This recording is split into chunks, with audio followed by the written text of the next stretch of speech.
Marcus called from 35,000 feet. My pie went cold as he whispered, "She's on my flight."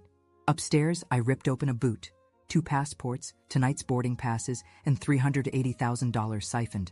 Then the real knife, a $500,000 policy if my son died. I had $1.2 million, and a plan she never saw. The apple pie was cooling on my kitchen counter when my son's voice cut through my Tuesday afternoon like a blade through silk.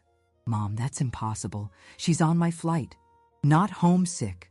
Marcus had called me from 35,000 feet, somewhere over the Atlantic, his pilot's training keeping his voice steady, even as I heard the shock underneath. He'd just seen Renee, my daughter-in-law, who'd been bedridden with flu for 3 days, boarding his international flight to Paris. The same Renee who'd been too weak to answer my calls, too sick to join us for Sunday pancakes at our favorite diner. The phone slipped in my suddenly sweaty palm. Through my kitchen window, I could see the magnolias blooming early in my DeKalb County neighborhood, white petals falling like lies onto the sidewalk. Because what Marcus didn't know, what nobody in my quiet suburban world knew, was that I had $1.2 million hidden away. 43 years of teaching high school literature, every paycheck stretched and saved, every weekend spent managing my rental duplex in Decatur instead of vacationing. While everyone saw a simple retired teacher in her beige cardigan and sensible shoes, I'd been building wealth as carefully as I'd taught my students to build sentences. And now, hearing my son's confusion echo through that plane's cabin, I realized someone was about to try to steal it all. I'm so glad you're here with me right now, listening to this story. You know, when I decided to share what happened, I wasn't sure anyone would believe that a 67-year-old English teacher could outsmart professional con artists. If you've ever felt underestimated because of your age, or if you know someone who's been targeted by family members, please hit that like button. While I tell you exactly how I caught them, subscribe if you can. It helps me reach other people who might need to hear this. And tell me in the comments, where are you listening from? I want to know how far these stories travel. Now, let me tell you what I did the moment Marcus hung up that phone.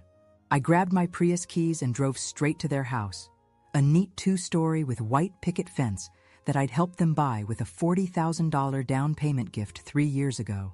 The irony wasn't lost on me as I pulled into the driveway I'd helped pay for. I knocked. Silence. Called her name through the door. Nothing. The spare key was exactly where it had always been, under the ceramic frog Marcus had made in 3rd grade. Inside, the house felt wrong. Dishes from last night's dinner still sat in the sink, strange for someone too sick to move. An open bottle of cough syrup sat on the counter, still half full, like a prop in a badly staged play. I'd spent 4 decades teaching teenagers to spot inconsistencies in their stories. This felt exactly the same. I climbed the stairs to their bedroom, my teacher's instincts screaming that I was about to discover something that would change everything. In the walk-in closet, between expensive suitcases I'd never seen before, I found an envelope stuffed inside a designer boot. My hands trembled as I opened it. 2 passports with Renee's photo, but different names. Boarding passes for tonight's flight. And bank transfer receipts that made my blood freeze in my veins. $380,000. Gone from their joint accounts. Marcus's carefully built investment portfolio, liquidated. The emergency fund he'd saved for starting his own charter flight company transferred to an account I'd never seen before. But there was more. Travel insurance policies with names I didn't recognize. Hotel confirmations in a country without extradition treaties. And at the bottom of the envelope, like a signature on my son's betrayal, a handwritten note. B. Everything's ready. By the time M lands tomorrow, we'll be gone. The money's clean. Love. R. I sank onto their bedroom floor, surrounded by the evidence of a conspiracy that had been brewing under my nose. The woman who called me Mom with that sweet southern drawl, who insisted on family dinners every Sunday, who asked my advice about everything from recipes to career moves. She'd been planning to disappear with my son's entire future. The nausea hit me like a physical blow. This wasn't just theft. This was the calculated destruction of my child's life by someone he trusted completely. I thought about Marcus, somewhere over the ocean, probably excited about the flight, maybe planning what he'd bring home for his sick wife.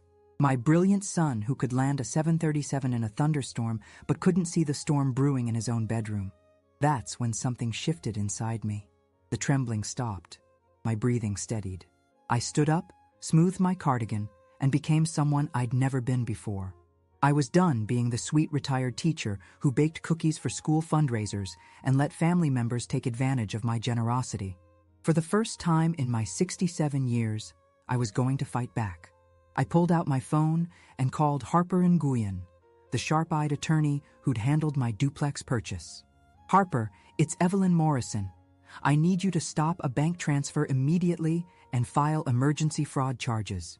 How fast can you move? While Harper made calls to freeze accounts, I gathered every piece of evidence in that closet, photographing everything with my phone.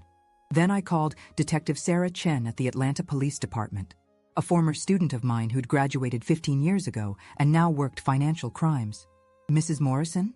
Sarah's voice carried surprise and warmth. It's so good to hear from you. How can I help? Sarah, honey, I need to report identity theft, fraud, and conspiracy, and I need you to call the airport police immediately. There's a woman boarding an international flight tonight with stolen money and false documents. As I explained the situation, I watched Sarah transform from my former student into a professional investigator. Mrs. Morrison, stay exactly where you are. Don't touch anything else. I'm sending a team to collect evidence, and I'm calling Customs and Border Protection right now. While I waited for the police, I made one more call. To the bank's fraud hotline. Using the account numbers from the transfer receipts, I reported the theft and requested immediate holds on all outgoing international transfers. The customer service representative was initially skeptical. Ma'am, these accounts show authorized transfers from the primary account holder. The primary account holder is my son, who's currently piloting a commercial aircraft over the Atlantic Ocean and has no idea his accounts have been emptied. His wife used fraudulent authorization to access funds. I'm looking at the forged documents right now. Something in my voice, maybe the authority that comes from controlling a classroom for 4 decades, made her take me seriously. Mrs. Morrison, I'm escalating this to our security department immediately. Can you fax us copies of what you've found? As I hung up, I realized my hands weren't shaking anymore. My voice was steady, my thinking clear. After years of being seen as just a nice old lady, I was finally using the skills that had made me one of the most respected teachers in the county. I was good at spotting lies, I was excellent at gathering evidence, and I was absolutely relentless when protecting the people I loved. 20 minutes later, my house filled with activity. Detective Chen arrived with a forensics team. Harper came with legal documents, and my phone kept ringing with updates from the bank's security department. We caught the transfers before they left the country, Harper announced, closing her phone with satisfaction. Your quick action saved most of the money. Detective Chen was examining the fake passports under a magnifying glass. These are high-quality forgeries. This wasn't a spur-of-the-moment decision. She's been planning this for months, maybe longer. That's when the full scope of Renee's betrayal hit me. This sweet-faced woman who'd married my son 4 years ago, who'd cried at our family Christmas dinners and thanked me for welcoming her into the family. She'd been studying us, learning our vulnerabilities, planning our destruction. There's more, Detective Chen said, holding up a small device she'd found in the bedroom drawer. Voice recorder. Looks like she's been recording conversations for a while. My blood turned to ice. What conversations? We'll need to analyze it, but based on the dates, it looks like she's been recording Marcus talking about his finances, his plans, his accounts, everything she needed to forge his authorization for these transfers. I thought about all the intimate conversations that had happened in this house. Marcus discussing his dreams of starting his own company, private talks about our family's finances, personal moments between husband and wife that she'd been secretly recording to use against him. The woman wasn't just a thief. She was a predator who'd been hunting my son since the day she met him. Detective Chen's radio crackled to life. Unit 47, this is dispatch. Airport security has detained the suspect at Hartsfield-Jackson. She was attempting to board Flight 447 to Paris. A male accomplice was arrested in the parking garage. I closed my eyes and felt something I hadn't experienced in years. Pure, cold satisfaction. Mrs. Morrison, Detective Chen said, watching my face, your son is lucky to have you. I looked around the house that had been the scene of so much deception, at the evidence bags containing the proof of my daughter-in-law's betrayal. at the team of professionals who'd responded to my call for help. "Detective Chen," I said quietly, "I think I'm just getting started." The voice recorder Detective Chen found contained 8 hours of my son's most private conversations, turned into weapons against him. We sat in my kitchen the next morning, the small black device on my dining table like a venomous snake that had shed its skin. Detective Chen pressed play, and my daughter-in-law's voice filled the room with honey-coated poison. "Marcus, honey, you should really move more money into that high-yield account I found, the one that doesn't require dual signatures." My son's voice responded, trusting and warm. "You think so? Mom always taught me to be careful with big financial moves." Renee's laugh was like crystal breaking. "Your mother is sweet, but she's old school. She doesn't understand modern investment strategies. You're a pilot, not a banker. Let me handle the complicated stuff." I gripped my coffee mug so tightly I thought it might shatter. The woman who'd sat at this very table just last Sunday, complimenting my peach cobbler and calling me the wisest woman she knew, had been systematically undermining my relationship with my son. Detective Chen fast-forwarded through hours of similar manipulation. Renee encouraging Marcus to change their joint account access. Renee suggesting he update his beneficiary information. Renee slowly, methodically, gaining control of every aspect of his financial life. "Here's the part you need to hear," Detective Chen said, her finger hovering over the play button. "This was recorded 3 weeks ago." Renee's voice came through the speaker, but this time she wasn't talking to Marcus. She was on the phone with someone else, her sweet southern accent replaced by something cold and calculating. "Bradley, baby, it's almost time. I've got access to everything now. His investment account, his savings, even the emergency fund his precious mama made him set up." My stomach lurched. The emergency fund I'd insisted Marcus create after his father died. The safety net I'd helped him build with my own money. The male voice that responded made my blood freeze. "How much are we talking about, gorgeous?" "Close to 400,000, plus whatever we can get for that vintage watch collection his dad left him. Marcus is such a sentimental fool. He'll never think to check those accounts until we're long gone." I had to excuse myself to the bathroom. The nausea hit me like a freight train, and I barely made it to the toilet before my stomach emptied itself. My hands shook against the cold porcelain as I heard my son being called a fool by the woman who shared his bed. When I returned, Detective Chen had paused the recording. Her expression was grim. "Mrs. Morrison, there's more. This next part, it's going to be difficult to hear." She pressed play again. Renee's voice continued, but now there was a cruelty in it that made my skin crawl. "The best part is watching him trust me completely. He actually thanked me yesterday for taking such good care of our finances. Our finances, as if any of this money came from his little flight attendant salary." "What about his mother?" Bradley asked. "Won't she get suspicious?" Renee's laugh was like acid. "That dried-up old teacher, please. She thinks I hung the moon. She's so desperate to have a daughter that she'd believe anything I tell her. Besides, what's she going to do? Throw her pension money at the problem?" The room went silent except for the hum of my refrigerator. Detective Chen reached over and turned off the recorder. "Mrs. Morrison, I know this is painful, but this recording is evidence of premeditated fraud and conspiracy. With your son's testimony and the financial records we've gathered, we can prosecute them to the full extent of the law." I sat there for a long moment, processing what I'd just heard. The woman who'd helped me set the table for Thanksgiving dinner had been planning to destroy my family while carving the turkey. Every smile, every hug, every time she'd called me Mom had been a lie designed to lower my defenses. But what struck me most wasn't the betrayal itself. It was the assumptions. She thought I was just a powerless old woman with a teacher's pension. She had no idea that the dried-up old teacher sitting across from her at Sunday dinners had more money than she'd stolen from my son. Harper arrived as Detective Chen was packing up the evidence. My attorney looked like she hadn't slept. Her usually perfect suit wrinkled from working through the night. "Evelyn, I have good news and better news," she announced, setting her briefcase on my kitchen counter. "The good news is we've frozen all the accounts and recovered $290,000 of the stolen money. The better news is that Renee and Bradley are both in custody, and the charges are serious enough that bail is going to be substantial." "What charges exactly?" I asked, my voice steady despite the emotional earthquake I'd just experienced. Wire fraud, identity theft, conspiracy to commit larceny, and forgery.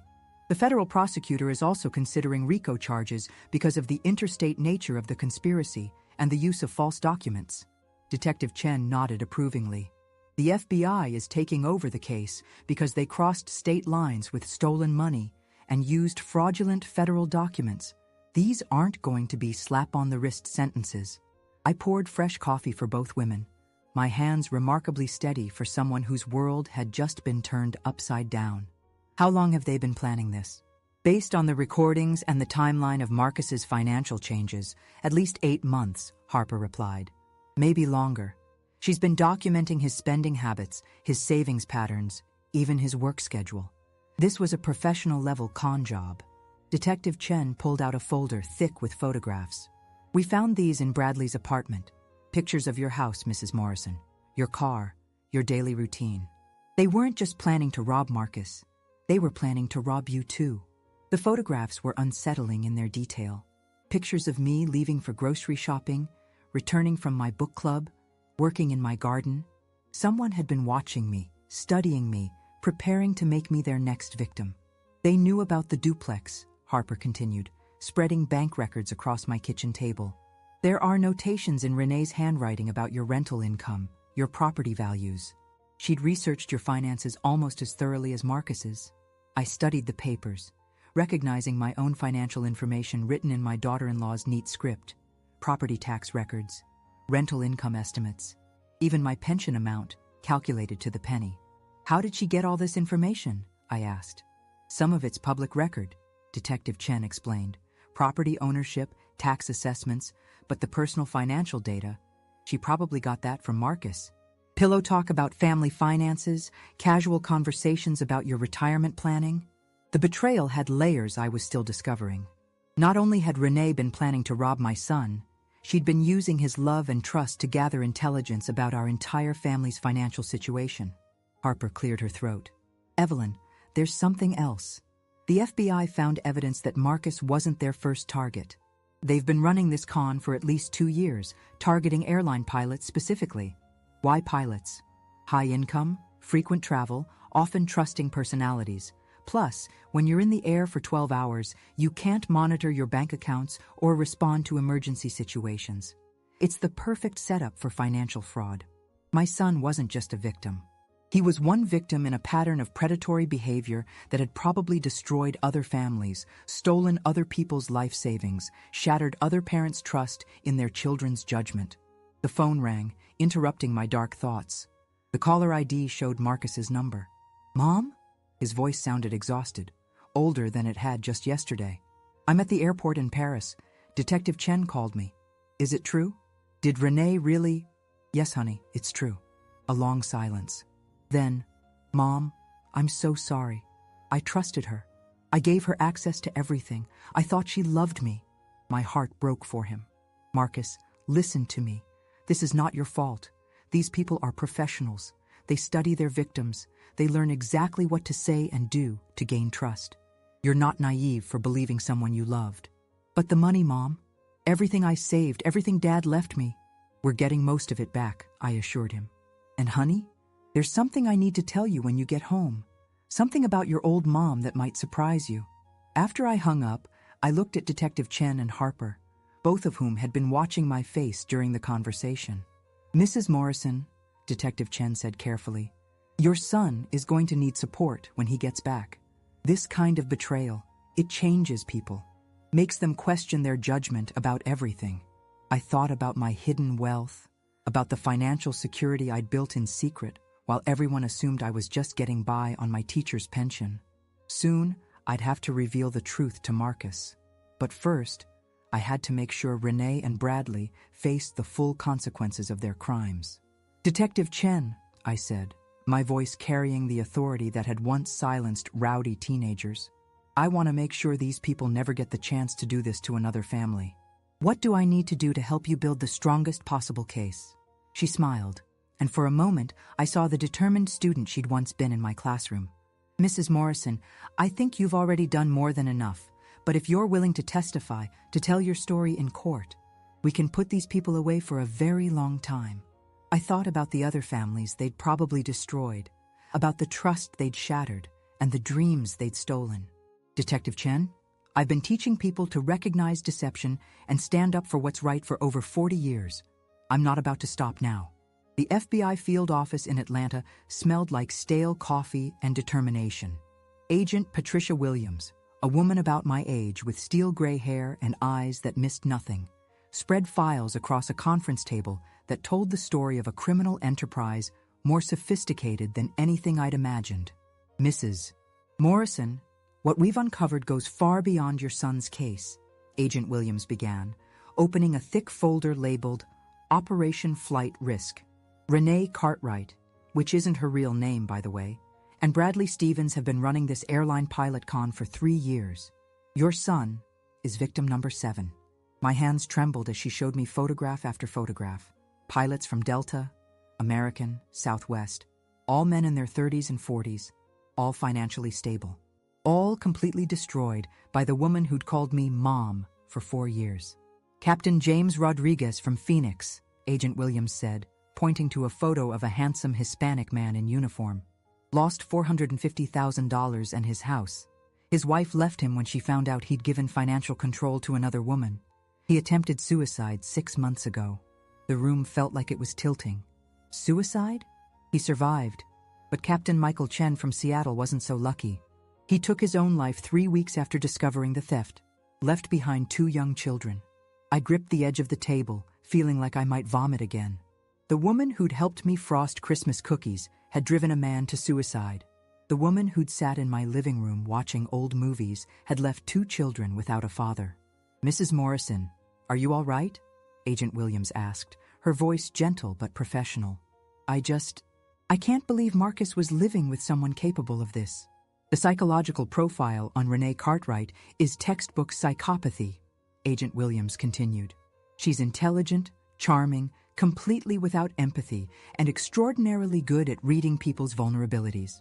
She specifically targets pilots because they're away from home frequently, they earn good money, and they tend to be trusting individuals who work in teams. Detective Chen, who'd accompanied me to the FBI office, leaned forward. Agent Williams, what's Renee's real background? Her real name is Rebecca Chandler. She's originally from Mobile, Alabama. Dropped out of college after being caught running credit card scams on her sorority sisters. She's been arrested 4 times in 3 states for fraud-related charges, but she's never served significant time because she's excellent at plea bargaining and her victims often don't want to pursue prosecution. Agent Williams opened another file. Bradley Stevens is her boyfriend and partner. Real name is Brad Kowalski from Detroit. He's got a record for identity theft, forgery, and computer fraud. Together, they've stolen over $2.3 million from their victims in the past 3 years. The number hit me like a physical blow. $2.3 million. Stolen from hardworking people who'd trusted the wrong person. Money that represented years of sacrifice, retirement dreams, children's college funds. Agent Williams, I said, my voice steadier than I felt. What do we need to do to make sure they pay for all of it? She smiled, and I saw the same steel in her eyes that I'd once used to face down unruly school boards. Mrs. Morrison, that's exactly what I was hoping you'd say. Bomba 1, the insurance fraud agent Williams, opened a laptop and turned the screen toward me. Yesterday, our forensic accountants discovered something that changes everything. 3 months ago, Renee took out a $500,000 life insurance policy on your son. The words hit me like ice water. Life insurance. She forged his signature on the application and listed herself as the sole beneficiary. But here's the truly terrifying part. The policy includes a double indemnity clause for accidental death. If Marcus had died in a plane crash or any kind of accident, she would have collected $1 million. My mouth went dry. You think she was planning to kill him? Detective Chen's face was grim. Mrs. Morrison, we found researched airline accident statistics on her computer. She'd been studying pilot fatality rates, investigating which types of crashes are most likely to be ruled accidental versus suspicious. I thought about Marcus, somewhere over the Atlantic, completely unaware that the woman sleeping in his bed had been calculating the value of his death. Oh my God. There's more, Agent Williams continued. We found correspondence with a contact in the Cayman Islands about setting up an untraceable account for inheritance funds. And she wasn't just planning to steal his savings. She was planning to kill him and cash in on his death. The conference room felt like it was spinning. I thought I was dealing with a gold digger who'd gotten greedy. Instead, I'd uncovered a potential murder plot. Agent Williams, how close was she to actually doing something? Based on the timeline we've reconstructed, very close. The insurance policy was approved last week. She'd already made contact with her offshore banker. If you hadn't discovered that envelope when you did, if your son hadn't called you from the plane. She didn't finish the sentence. I sat back in my chair, overwhelmed by how close I'd come to losing my child forever. What kind of person thinks like this? A psychopath with a very specific skill set, Agent Williams replied. Rebecca Chandler doesn't see people as human beings. She sees them as assets to be exploited. Your son wasn't her husband. He was a commodity she was preparing to liquidate. Bomba 2. The network Agent Williams opened yet another file, this one even thicker than the first. Mrs. Morrison, Rebecca and Bradley aren't working alone. They're part of a larger network of con artists who specialize in relationship fraud. She spread out photographs of men and women I'd never seen before. This is Jennifer Walsh, who targets doctors. This is Michael Torres, who focuses on tech executives. This is Sandra Kim, who specializes in divorced lawyers. They share information, techniques, and sometimes even victims. How does it work? They meet online, in closed forums, sharing what they call mark profiles. They trade tips about psychological manipulation, financial fraud techniques, and legal loopholes. It's like a criminal MBA program focused on destroying people's lives. Detective Chen was taking notes. How many people are we talking about? The network has at least 20 active members across the United States. Conservatively, they've stolen over $15 million in the past 5 years. But the real damage isn't just financial. It's the destroyed families, the broken trust, the suicides and nervous breakdowns they leave behind. I thought about Captain Chen's children, growing up without their father because a stranger had decided their dad's life was worth less than his bank account. Agent Williams, can you arrest all of them? We're working on it. This investigation started with your son's case, but it's grown into something much larger. We're coordinating with FBI field offices in 12 states. Your willingness to speak up and fight back has helped us expose a criminal enterprise that's been operating undetected for years. The weight of that responsibility settled on my shoulders. By protecting Marcus, I'd accidentally helped protect dozens of other potential victims.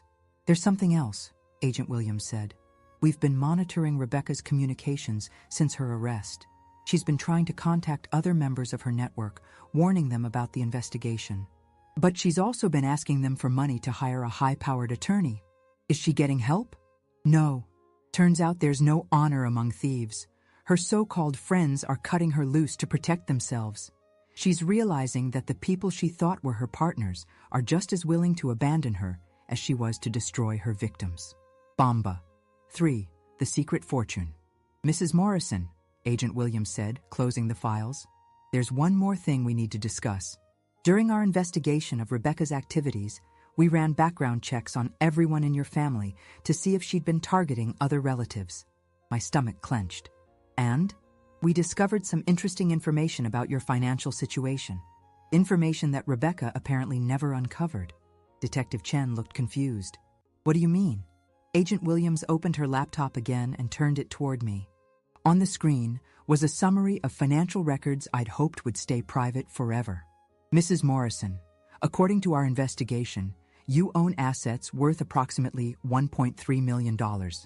A rental property in Decatur, multiple certificate of deposit accounts, investment portfolios, and cash savings that span 4 decades.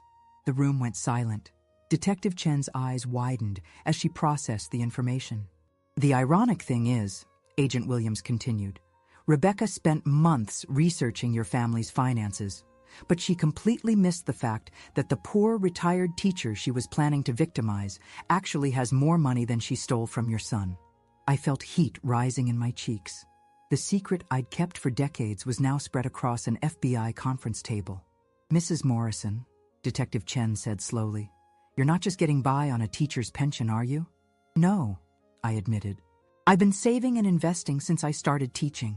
I bought the duplex in Decatur 30 years ago and fixed it up myself. I've never spent more than I earned, never bought anything I couldn't afford with cash. I never told anyone, not even Marcus. Why not? Detective Chen asked. I thought about how to explain 4 decades of careful financial planning disguised as simple living. Because I grew up poor, and I never wanted to be poor again. But I also never wanted to be treated differently because of money. I liked being seen as just a regular teacher, just a regular mom. Money changes how people treat you, and not always for the better. Agent Williams nodded with understanding. Mrs. Morrison, your financial privacy isn't unusual. Many people prefer to keep their wealth private, but in this case, your secrecy might have saved your life.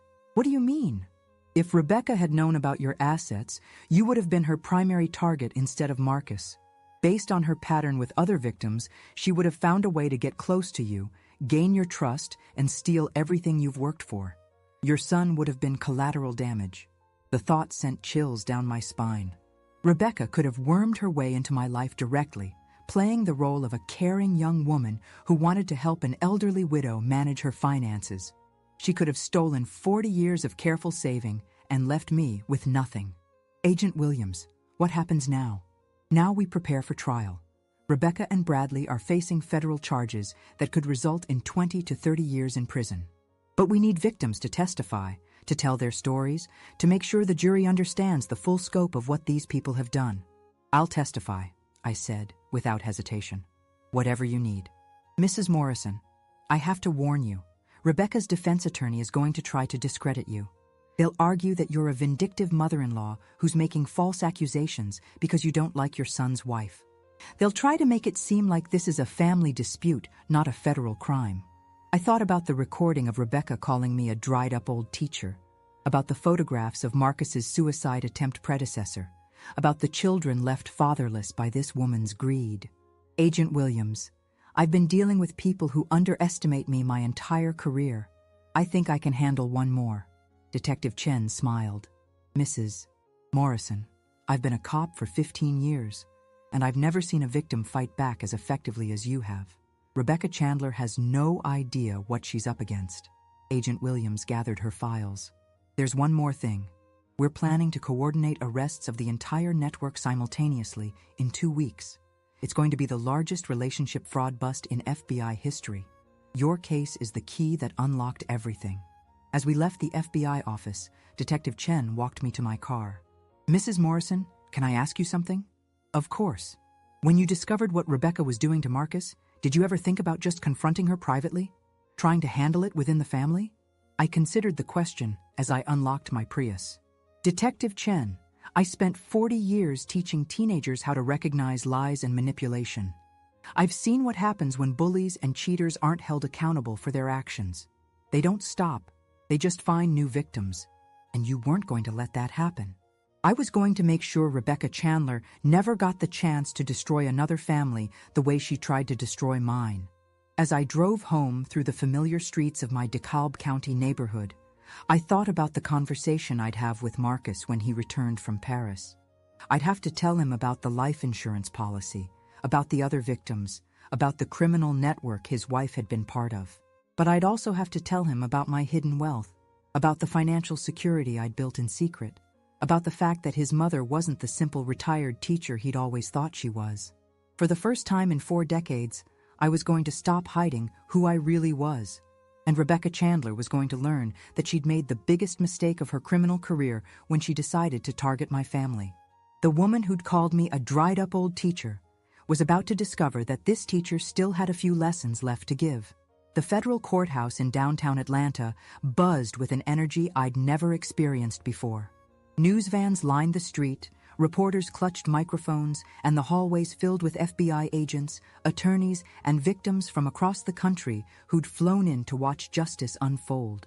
Marcus sat beside me in the front row of the packed courtroom, his pilot's uniform replaced by a dark suit, his confident demeanor shattered by weeks of revelation. He'd returned from Paris a different man, quieter, sadder, but determined to see this through. "Mom," he whispered, "I still can't believe she was planning to kill me." I squeezed his hand. She underestimated both of us, honey. At exactly 10 a.m., the bailiff called the court to order. All rise for the Honorable Judge Patricia Reinhold. Judge Reinhold was a woman in her 60s with silver hair and eyes that had seen every type of criminal excuse imaginable. She surveyed the packed courtroom with the same authority I'd once used to quiet a classroom full of restless teenagers. "Ladies and gentlemen," she announced, "we are here today for the sentencing of Rebecca Chandler and Bradley Stevens, who have pleaded guilty to charges of wire fraud, identity theft, conspiracy, racketeering, and attempted murder for financial gain." A murmur rippled through the courtroom. Even after weeks of preparation, hearing those charges read aloud made my stomach clench. Federal Prosecutor Daniel Martinez stood up, a tall man with graying temples and the bearing of someone who'd spent years putting criminals behind bars. "Your Honor, before we proceed with sentencing, the government would like to present victim impact statements." "Proceed, Mr. Martinez." "Your Honor, I call Mrs. Evelyn Morrison to the stand." I walked to the witness stand on legs that felt surprisingly steady. I'd taught thousands of students, addressed countless school board meetings, but this felt different. This was my chance to speak for Captain Chen's children, for Captain Rodriguez's broken dreams, for every family these people had destroyed. "Mrs. Morrison," Prosecutor Martinez began, "please tell the court how you discovered the defendant's criminal activities." I looked directly at Rebecca, sitting at the defendant's table in an orange jumpsuit, her designer clothes and sweet smile replaced by the cold reality of federal custody. She avoided my eyes. "Your Honor, it started with a phone call from my son Marcus, who was piloting a commercial flight and saw his wife boarding a plane to Paris when she was supposed to be homesick." I told the story methodically, the way I'd once taught my students to construct a proper narrative. The fake passports, the forged documents, the recorded conversations, the insurance policy worth $1 million if my son died. "Mrs. Morrison," Prosecutor Martinez continued, "during the investigation, we discovered information about your personal finances. Could you tell the court about that?" This was the moment I'd been dreading and anticipating for weeks. I looked at Marcus, who nodded encouragingly, then at the packed courtroom full of strangers and reporters. "Your Honor, the defendants spent months researching my family's finances, planning to steal everything we owned, but they missed something important." I reached into my purse and pulled out a folder Harper had prepared. "Your Honor, I'd like to ask my attorney, Harper Nguyen, to read my financial statement into the record." Harper stood and walked to the podium, opening the folder with deliberate precision. "Your Honor, as of today's date, Mrs. Evelyn Morrison's assets include certificate of deposit accounts, $485,000 investment portfolios, $312,000 rental property in Decatur, $398,000 savings accounts, $156,000 highs, thighs, total net worth $351,000. The courtroom erupted in surprised murmurs. I watched Rebecca's face as the numbers were read, saw her eyes widen with shock and something that looked like rage. "Your Honor," Harper continued, "the defendants stole $380,000 from Mrs. Morrison's son while planning to defraud the elderly woman they called a poor retired teacher.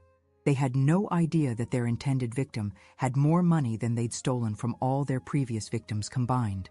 Rebecca shot to her feet, her composure finally cracking. "That's impossible. She lives like a pauper. She drives a 15-year-old Prius." Her attorney grabbed her arm, trying to pull her back down, but Rebecca shook him off. "Your Honor," she continued, her voice rising, "she's lying. She clips coupons. She shops at thrift stores. There's no way she has that kind of money." Judge Reinhold's gavel came down hard. "Ms. Chandler, you will sit down and remain silent, or you will be removed from this courtroom." But Rebecca was past caring about courtroom decorum. 4 years of pretending to love my family, 4 years of sweet Southern charm, dissolved into pure venomous fury. "She played us," Rebecca screamed. "That dried-up old bitch played us." The bailiff was already moving toward her when Marcus stood up in the gallery. "Your Honor," my son said, his voice carrying the authority of a man who'd commanded aircraft in emergency situations. "May I respond to the defendant?" Judge Reinhold nodded. "Proceed, Mr. Morrison." Marcus walked to the podium, every eye in the courtroom fixed on him. When he spoke, his voice was calm, controlled, Devastating. Rebecca, you called my mother a dried-up old bitch. Let me tell you who she really is. He turned to face the gallery, his voice growing stronger with each word. For 43 years, my mother taught high school English in one of Atlanta's toughest districts. She never missed a day of work. She never complained about the low salary or the difficult students. Every paycheck, she saved 20%. She bought a duplex in 1994 when the neighborhood was rough and property was cheap. She spent every weekend for 2 years renovating it herself, learning plumbing, electrical work, painting, landscaping. She turned a $45,000 investment into a property worth $400,000.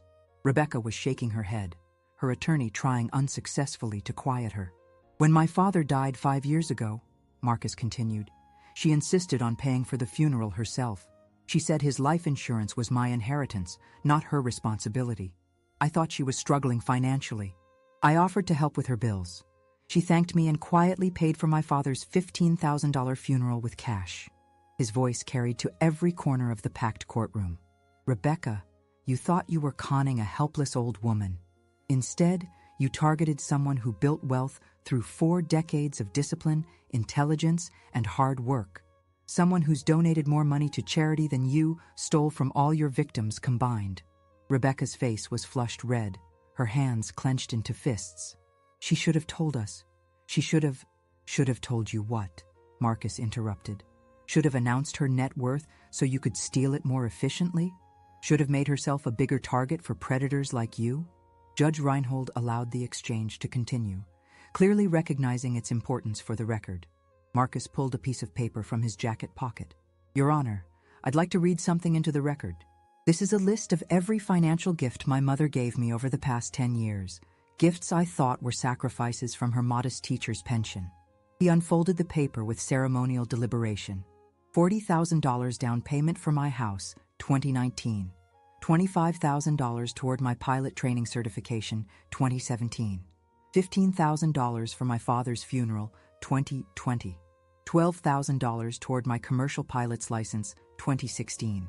$8,000 for the emergency fund you stole, 2018. $6,000 for my wedding, 2021. $5,000 various birthday and Christmas gifts, 2015-2024. Total, $111,000 in gifts I thought were sacrifices. The courtroom was dead silent. Rebecca, Marcus said, his voice dropping to a whisper that somehow carried to every corner of the room. My mother gave me more money as gifts than you managed to steal from me as a thief, and she did it out of love, not greed. Rebecca finally collapsed back into her chair, her face buried in her hands. The woman who'd manipulated emotions for a living had been emotionally destroyed by the truth. Prosecutor Martinez stepped forward. Your Honor, I'd like to present the sentencing recommendations for both defendants. Proceed. Rebecca Chandler, 30 years in federal prison without possibility of parole for 15 years. Full restitution to all victims totaling $2.3 million. Permanent forfeiture of all assets acquired through criminal activity. Bradley Stevens, 25 years in federal prison without possibility of parole for 12 years. Joint responsibility for victim restitution. Permanent forfeiture of all assets. Judge Reinhold reviewed the sentencing guidelines, her expression stern. Before I pronounce sentence, do either of the defendants wish to make a statement? Bradley's attorney shook his head quickly, but Rebecca stood up one more time. Your Honor, she said, her voice barely above a whisper. I want to apologize to Mrs. Morrison and her family. She turned to look at me directly for the first time since the trial began. Mrs. Morrison, I underestimated you completely. I thought you were weak and poor and easy to manipulate. I was wrong about everything. I stood up in the gallery. Rebecca, I forgive you. The words surprised everyone, including myself. But forgiving you doesn't mean there shouldn't be consequences. You didn't just steal money. You stole trust. You stole family relationships. You stole Captain Chen's life and left his children without a father. Some things can't be bought back with apologies. Judge Reinhold nodded approvingly. Mrs. Chandler, Mr. Stevens, you have systematically destroyed families across multiple states for your own financial gain. You have shown no remorse until today, And even now, your remorse appears to be for being caught rather than for the harm you've caused. She lifted her gavel. Rebecca Chandler, I sentence you to 30 years in federal prison. Bradley Stevens, I sentence you to 25 years in federal prison. Both defendants will pay full restitution to all victims and forfeit all assets acquired through criminal activity. The gavel came down with finality that echoed through the courtroom. As the bailiffs led Rebecca and Bradley away in shackles, Rebecca turned back one last time. Mrs. Morrison, she called out. How did you know? How did you figure it out so fast? I stood up, smoothing my best dress. Not the thrift store clothes she'd expected, but a classic navy suit I'd owned for years. Rebecca, I said, my voice carrying the authority of 4 decades in the classroom. I spent my career teaching teenagers how to spot lies and manipulation. You were just another student who thought she was smarter than the teacher. As the courtroom cleared, Marcus put his arm around my shoulders. Mom, I'm proud of you, and I'm sorry I never knew how strong you really were. I looked around the courtroom where justice had finally been served, where the truth had been more powerful than any lie. Marcus, I said, I've been strong my whole life. I just never needed to prove it until someone tried to hurt my family. 6 months later, I'm writing this from the balcony of my new apartment in Seattle, watching Marcus practice touch-and-go landings at Boeing Field below. The Pacific Northwest rain has just stopped, leaving everything clean and bright, like the world has been washed free of old secrets. Marcus took the instructor position here 3 months ago. Mom, he'd said over Sunday pancakes at our old Atlanta diner, I need a fresh start somewhere that doesn't remind me of her. Will you come with me? I looked around at the neighborhood I'd called home for 40 years, at the duplex I'd renovated with my own hands, at the life I'd built in careful obscurity. Yes, I said without hesitation. It's time for both of us to start over. The woman sitting on this balcony bears little resemblance to the one who discovered those fake passports in Rebecca's closet. Gone is the tight gray bun, replaced by a modern shoulder-length cut with subtle highlights that my new hairdresser calls sophisticated silver. Instead of my old beige cardigan, I'm wearing a soft blue sweater that Marcus picked out, saying it matches my eyes. My reading glasses have stylish frames instead of the wire ones I'd worn for decades. But the biggest change isn't visible in mirrors. It's the confidence that comes from finally being seen for who I really am. Evelyn, you ready? Marcus calls from the kitchen, where he's making his famous blueberry pancakes, a skill he learned from watching me every Sunday for 30 years. We're headed to the Seattle Children's Hospital, where I volunteer twice a week reading to kids in the cancer ward. It started as a way to fill my retirement hours, but it's become something much more important. These children, fighting battles that would break most adults, remind me daily that real strength isn't about hiding your power. It's about using it to help others. Coming, honey, I call back, closing my laptop where I've been writing the final chapter of a book that's consumed me for months. 3 publishers have expressed interest in The Teacher's Lesson, How I Exposed a Criminal Network. The advance offers are substantial, but that's not why I'm writing it. Every week, I get emails from other families who've been targeted by relationship fraudsters, people who read about our case in the news and recognize the patterns in their own lives. Yesterday's email was from a woman in Portland whose pilot boyfriend had started asking for access to her investment accounts. She'd Googled airline pilot dating scam and found the FBI's press release about Rebecca's network. Because of our case, she knew exactly what questions to ask and what red flags to watch for. Your story saved my life savings and probably my life, she wrote. Thank you for fighting back. That's why I keep writing, keep speaking at fraud prevention seminars, keep talking to FBI agents who are tracking new variations of Rebecca's con. Every story we share makes it harder for the next predator to succeed. The restitution money from Rebecca and Bradley's forfeited assets has been distributed to all their victims.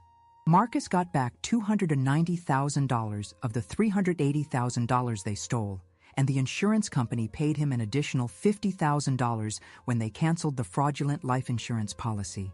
But the real victory isn't financial. Captain Rodriguez in Phoenix started a support group for fraud victims. Captain Chen's children, now being raised by their grandparents, have college funds established by donations from the airline pilot community. The FBI's Operation Flight Risk led to arrests in 12 states and the recovery of over $8 million in stolen assets. Rebecca Chandler is serving her 30 years at FCI Danbury in Connecticut. According to Agent Williams, who still updates me on the case, Rebecca spends her time in the prison library, reading legal books and filing futile appeals. Bradley Stevens is at FCI Cumberland in Maryland, where he's reportedly learned woodworking and maintains that he was just following Rebecca's lead. I don't hate them anymore. Anger is exhausting, and I have better ways to spend my energy. This morning, Marcus and I are visiting the new flight training scholarship program I established at the community college. Using $200,000 from my investments, we're providing full scholarships for young people who want to become pilots but can't afford the training. The first recipients start classes next month. 2 are children of airport ground crew workers, 1 is the daughter of a flight attendant who was killed in a car accident, and 1 is a former foster child who aged out of the system with dreams bigger than his circumstances. You know what I love about this, Marcus said when we interviewed the scholarship candidates. You're giving them the same gift you gave me, the chance to fly. But this time, everyone knows where the gift is coming from. That evening, we're having dinner with Sarah Chen, Detective Chen, who's become one of my closest friends in this new life. She and her husband moved to Seattle last month when she took a position with the FBI's Financial Crimes Unit. We laugh now about how she used to call me Mrs. Morrison in that formal way cops use with witnesses, never imagining that her former English teacher would become her colleague in fighting fraud. As Marcus and I drive toward the hospital, I think about the conversation we had last week about trust and relationships. "Mom," he'd said, "how do I ever date again? How do I trust someone when the last person I trusted was planning to kill me?" "Marcus," I'd replied, "you don't stop flying because one aircraft had mechanical problems. You learn to do better pre-flight inspections." He'd laughed, the first genuine laugh I'd heard from him since Paris. "So what you're saying is, next time I need to check her background more thoroughly. Next time, you need to trust your instincts. And maybe introduce her to your mother a little sooner." Now, as we pull into the hospital parking garage, Marcus turns to me with a smile that reminds me of the boy who used to help me grade papers. "Mom, can I ask you something?" "Always." "Do you ever regret not telling me about the money sooner? Do you think things would have been different if I'd known you were wealthy?" I consider the question as I gather my purse and the bag of books I bring for the children. "Marcus, if you'd known I had money, you might have been more cautious about your own financial decisions. You might have relied on me instead of learning to be independent, and Rebecca might have targeted me directly instead of you. So keeping it secret protected both of us? Sometimes the best protection is being underestimated." We walk through the hospital corridors that smell of antiseptic and hope, toward the children's ward, where I'll spend the afternoon reading stories about brave protagonists who overcome impossible odds. The irony isn't lost on me. As we reach the elevator, I turn to my son, my brilliant, trusting, wounded, healing son, and smile. "Marcus," I say, "I spent 40 years teaching students that the most important lesson in any story is this. The quiet ones are often the strongest ones. The people who seem ordinary are often extraordinary, and the ones who look like easy targets sometimes turn out to be the ones you should fear most." The elevator doors open and we step inside. "Took you long enough to learn that lesson yourself, Mom." "Better late than never, honey. Better late than never."